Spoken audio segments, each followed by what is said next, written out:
This is Jamie Drummond for Good Food Revolution. I am joined all the way from Rioja, Spain, by none other than Juan Muga and David de la Fuente, who is joining us. Where are you exactly today, gentlemen?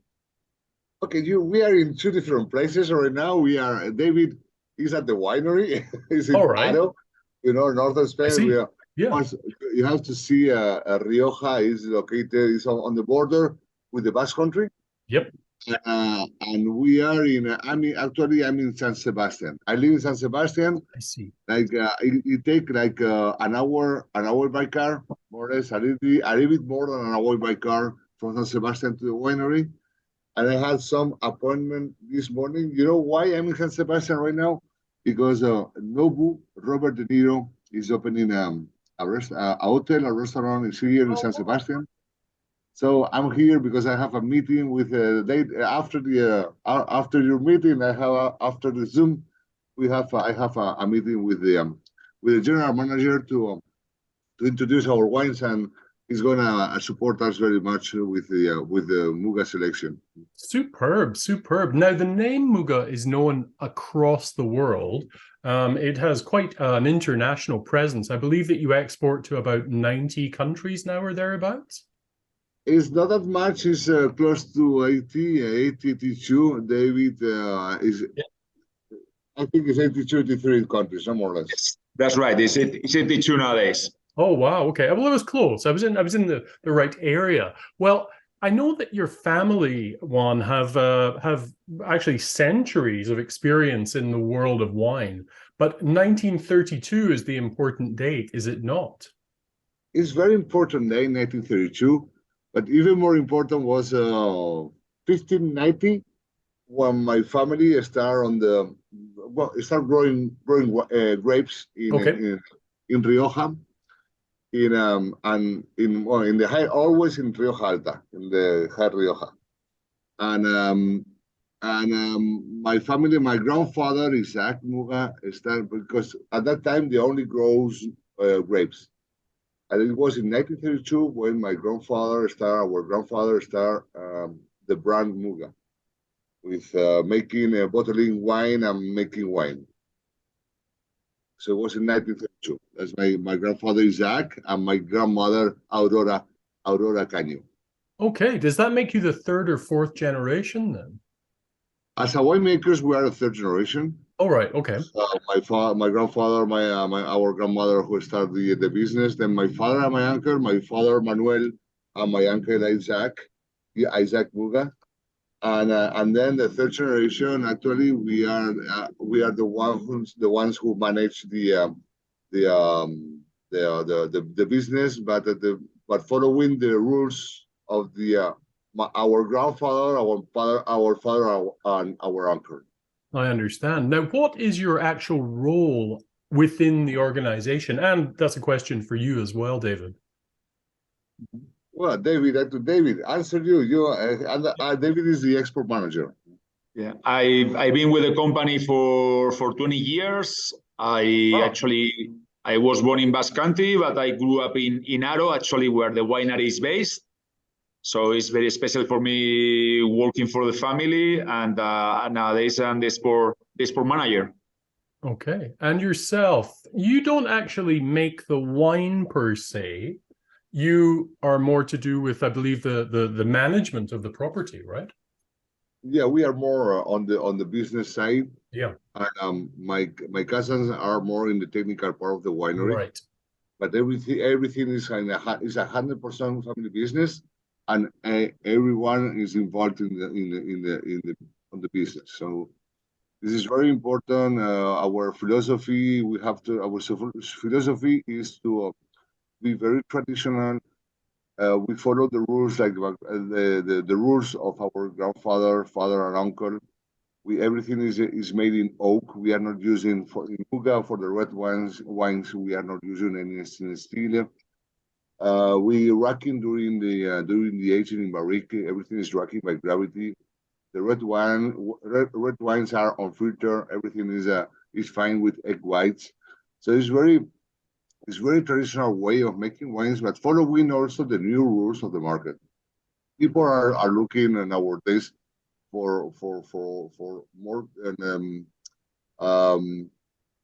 authentic wines in terms of more fruity, clear, and clean wines. So without losing the identity of Tempranillo, who is very important for us, because the Tempranillo is the identity of Rioja. Actually, we have 450 hectares in Rioja, few in Rioja Baja or Rioja, called Rioja Oriental nowadays. Yes. We have a lot of Grenache usually for the red wines. Then in Rioja Alta, we are in the Najarilla area. We have the Grenache using because it's a high location, more fresh, because of all the freshness and nice acidity for the rosé.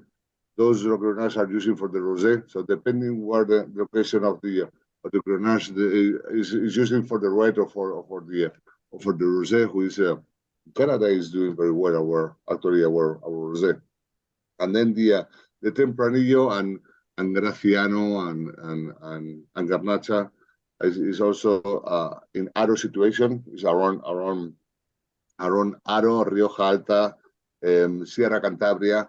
Is a very good area for the nice acidity of Tempranillos to age wine, because you have to understand the best from the Riojas, the Muga Riojas wines like Pradonea, they age very well because of their acidity they has.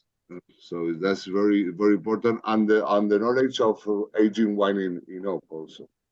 You do make your own barrels, right? Something that's quite an anomaly within Rioja. You do make all of your own barrels.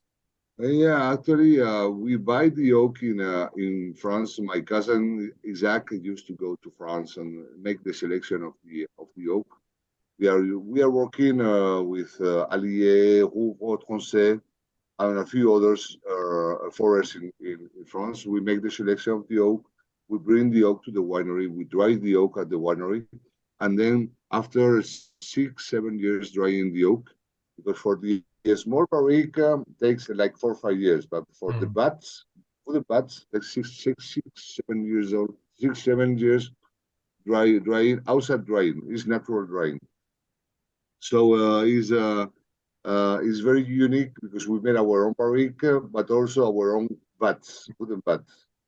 And there are a few wineries in Europe, they produce their own barriques, but they have their own cooperage.